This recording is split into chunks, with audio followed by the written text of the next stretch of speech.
خدا کی انوکھی قرآن کی صورت جو بندہ یہ صورت پڑھتا ہے وہ اللہ سے قیمتی چیز بھی مانگ لے تو اللہ تعالیٰ خوشی خوشی عطا فرما دیتا ہے۔ محترم ناظرین، اگر آپ چاہتے ہیں کہ اللہ تعالیٰ آپ کو دنیا کی ہر چیز عطا کرے، چاہے وہ چھوٹی سے چھوٹی ہو یا بڑی سے بڑی، دنیا کی جتنی مرضی قیمتی چیز آپ اللہ تعالیٰ سے مانگیں گے، اللہ تعالیٰ آپ کو وہ خوشی خوشی عطا کرے گا۔ جو شخص قرآن پاک کی یہ صورت پڑھے گا، ہمارا آج کا وظیفہ قرآن پاک کی ایک ایسی صورت پڑھنے کا عمل ہے کہ جو بندہ یہ صورت پڑھتا ہے اللہ تعالیٰ اس کی مدد کرتا ہے، اللہ تعالیٰ اس کو اپنے خزانے سے وہ سب کچھ عطا کرتا ہے جس کی وہ خواہش کرتا ہے۔ آپ اس عمل کو کرنے کا اپنا معمول بنا لیں، انشاءاللہ آپ کی تمام جائز حاجات اور خواہشات اللہ تعالیٰ پوری کرے گا۔ قرآن مجید پڑھنے کے بہت زیادہ فضائل اور برکات ہیں۔ جو شخص قرآن مجید کی تلاوت کرنے کو اپنا معمول بنا لیتا ہے وہ دنیا اور آخرت دونوں میں کامیاب رہتا ہے۔ حضرت ابو ہریرہ رضی اللہ تعالی عنہ کہتے ہیں، رسول اللہ صلی اللہ علیہ وسلم نے ارشاد فرمایا، میں تمہارے درمیان دو ایسی چیزیں چھوڑے جا رہا ہوں کہ اگر ان پر عمل کرو گے تو کبھی گمراہ نہ ہوگے، ایک اللہ کی کتاب اور دوسری میری سنت۔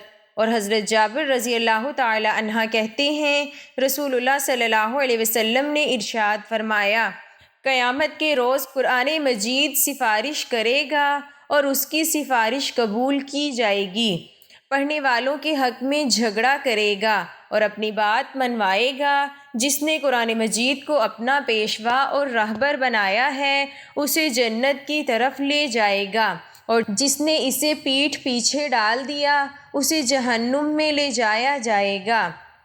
حضرت عبداللہ بن مسعود رضی اللہ تعالی عنہ کہتے ہیں، جو شخص علم حاصل کرنا چاہے اسے قرآن میں غور و فکر کرنا چاہیے، اس لیے کہ قرآن مجید میں پہلے اور پچھلے تمام علوم موجود ہیں۔ اور حضرت عمر رضی اللہ تعالی عنہ کہتے ہیں، آگاہ رہو، اور تمہارے نبی کریم صلی اللہ علیہ وسلم نے ارشاد فرمایا ہے، بے شک اللہ تعالیٰ اس کتاب کے ذریعے بعض لوگوں کو غلبہ اور عروج عطا فرماتا ہے اور بعض لوگوں کو ذلیل اور رسوا کرتا ہے۔ حضرت ابو ہریرہ رضی اللہ تعالی عنہ کہتے ہیں، رسول اللہ صلی اللہ علیہ وسلم نے ارشاد فرمایا کہ تمام انبیاء کو ایسے معجزات دیے گئے ہیں جنہیں دیکھ کر اس زمانہ کے لوگ ایمان لائے، لیکن مجھے جو معجزہ دیا گیا ہے وہ قرآن سے بذریعہ وحی دیا گیا ہے جس سے قیامت تک لوگ متاثر ہوتے رہیں گے، لہٰذا مجھے امید ہے کہ قیامت کے روز مجھ پر ایمان لانے والے تعداد میں سب سے زیادہ ہوں گے۔ اور حضرت عبداللہ بن عباس رضی اللہ تعالی عنہما سے روایت ہے کہ ایک شخص رسول اللہ صلی اللہ علیہ وسلم کی خدمت میں حاضر ہوا اور عرض کیا، یا رسول اللہ صلی اللہ علیہ وسلم، میں نے رات خواب میں دیکھا کہ ایک بادل سے گھی اور شہد ٹپک رہا ہے اور لوگ اسے اپنے ہاتھوں کے لپ میں لے رہے ہیں، کوئی کم لیتا ہے اور کوئی زیادہ۔ حضرت ابو بکر صدیق رضی اللہ تعالی عنہ نے عرض کیا کہ یا رسول اللہ صلی اللہ علیہ وسلم، میرا باپ آپ پر قربان، واللہ مجھے اس خواب کی تعبیر بیان کرنے کی اجازت۔ آپ صلی اللہ علیہ وسلم نے فرمایا، اچھا بتاؤ۔ حضرت ابو بکر صدیق رضی اللہ تعالی عنہ نے کہا کہ بادل تو اسلام ہے، اور بادل سے ٹپکنے والے گھی اور شہد سے مراد قرآن مجید کی حلاوت اور شیرینی ہے، اور کم یا زیادہ حاصل کرنے سے مراد قرآن مجید کم یا زیادہ کرنا۔ ان الذین یتلون کتاب اللہ واقاموا الصلاۃ وانفقوا مما رزقناہم سرا وعلانیۃ یرجون تجارۃ لن تبور لیوفیہم اجورہم ویزیدہم من فضلہ انہ غفور شکور۔ اللہ تعالیٰ نے فرمایا، جو لوگ اللہ کی کتاب کی تلاوت کرتے ہیں اور نماز قائم کرتے ہیں اور جو کچھ ہم نے انہیں رزق دیا ہے اس میں سے خفیہ اور اعلانیہ خرچ کرتے ہیں۔ وہ ایسی تجارت کے امیدوار ہیں جن میں کوئی خسارہ نہیں ہوگا۔ اللہ تعالیٰ ان کو بھرپور اجر عطا فرمائے گا، اپنے فضل سے ان کے اجر میں اضافہ بھی فرمائے گا۔ بے شک وہ بڑا بخشنہار اور قدر فرمانے والا ہے۔ جی ہاں، قرآن اور احادیث میں اللہ تعالیٰ کو بہت مہربان اور رحیم و شفیق قرار دیا گیا ہے۔ یہ مہربانی اس کی رحمت، بخشش اور شفقت میں ظاہر ہوتی ہے جو وہ اپنے بندوں پر نازل کرتا ہے۔ قرآن میں وضاحت۔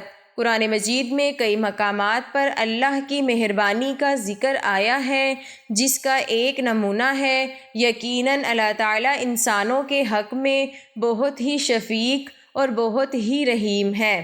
رحمت کے معنی۔ رحمت کا مطلب ہے کسی پر فضل و کرم کرنا اور اس کی تکلیف دور کرنا۔ یہ صرف دنیاوی نعمتوں تک محدود نہیں بلکہ آخرت میں بھی یہ اللہ کی رحمت کا حصہ ہے۔ مختلف پہلو۔ اللہ کی مہربانی کے کئی پہلو ہیں، جیسے گناہوں کی معافی، مغفرت، مصیبت میں مدد کرنا اور جب بندہ تھک جائے تو اسے سہارا دینا۔ اس طرح اللہ تعالیٰ کی مہربانی اس کی رحمت، شفقت اور معاف کرنے کی صفت میں ظاہر ہوتی ہیں۔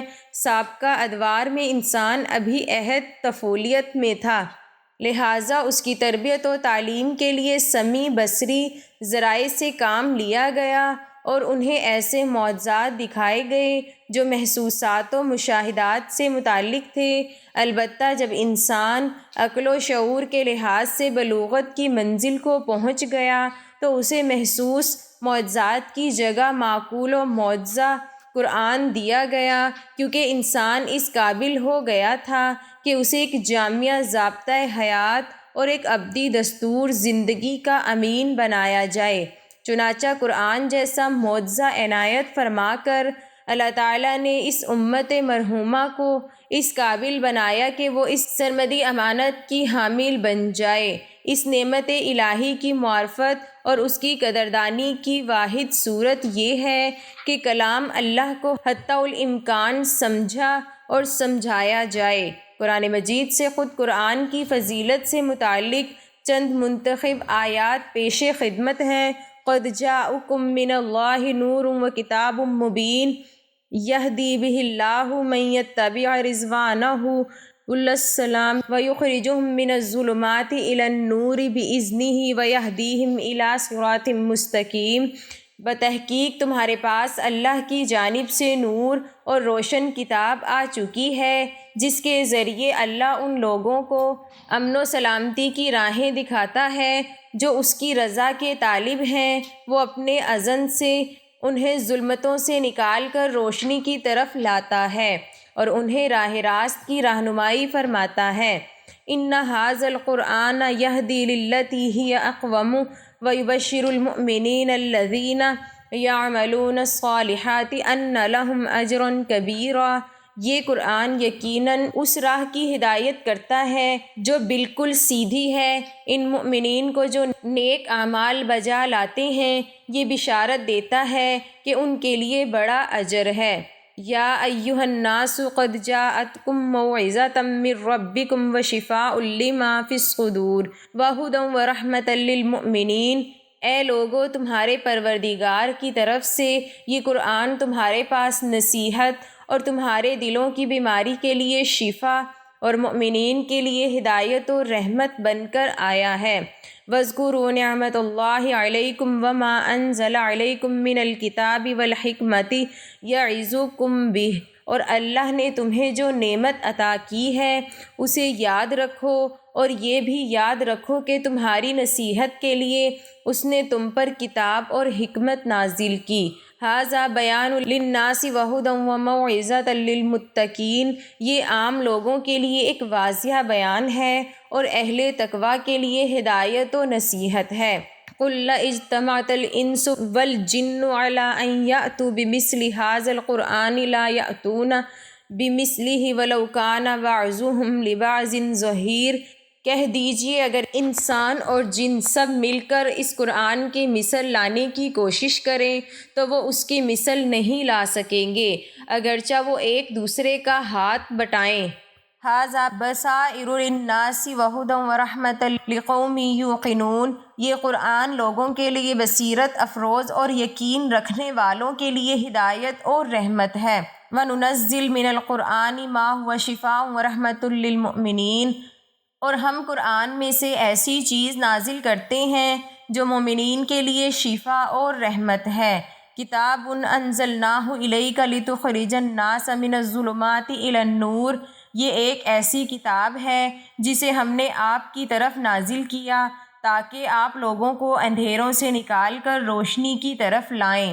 وَھَذَا کتاب انزلناہ مبارک، ایک مبارک کتاب ہے جو ہم نے نازل کی۔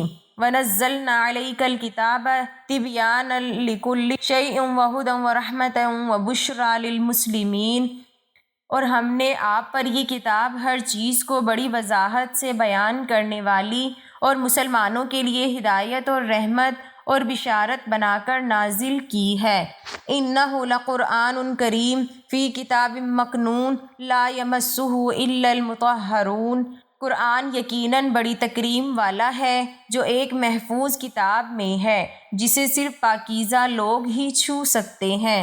لو انزلنا ھذا القرآن علی جبل لرأیتہ خاشعا متصدعا من خشیۃ اللہ، اگر ہم اس قرآن کو پہاڑ پر نازل کرتے تو آپ اسے اللہ کے خوف سے جھک کر پاش پاش ہوتا ضرور دیکھتے۔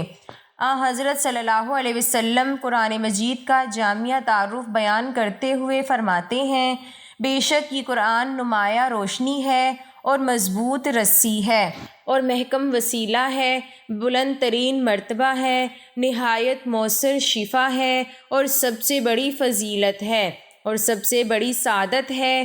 جو اس کے ذریعے روشنی طلب کرے اللہ اسے منور کرتا ہے، جس نے اپنے امور کو اس سے مربوط کیا اللہ نے اسے محفوظ رکھا، اور جو اس سے متمسک رہا اللہ نے اسے نجات دی، اور جس نے اس کے احکام کو نہ چھوڑا اللہ نے اسے عزت دی، اور جس نے قرآن سے شفا طلب کی خدا نے اسے شفا دی، اور جس نے قرآن کو دوسری چیزوں پر ترجیح دی خدا نے اسے ہدایت بخشی، اور جس نے غیر قرآن سے ہدایت چاہی اللہ نے اسے گمراہ کیا، اور جس نے اسے اپنا شعار اور لازمہ قرار دیا اللہ نے اسے سعادت بخشی، اور جس نے اسے اپنا وہ امام بنایا جس کی وہ پیروی کرتا ہے، اور اپنی وہ پناہ گاہ بنایا جس کی طرف وہ رجوع کرتا ہے، تو اللہ تعالیٰ اسے نعمتوں والی جنت اور سکون کی زندگی سے نوازے گا۔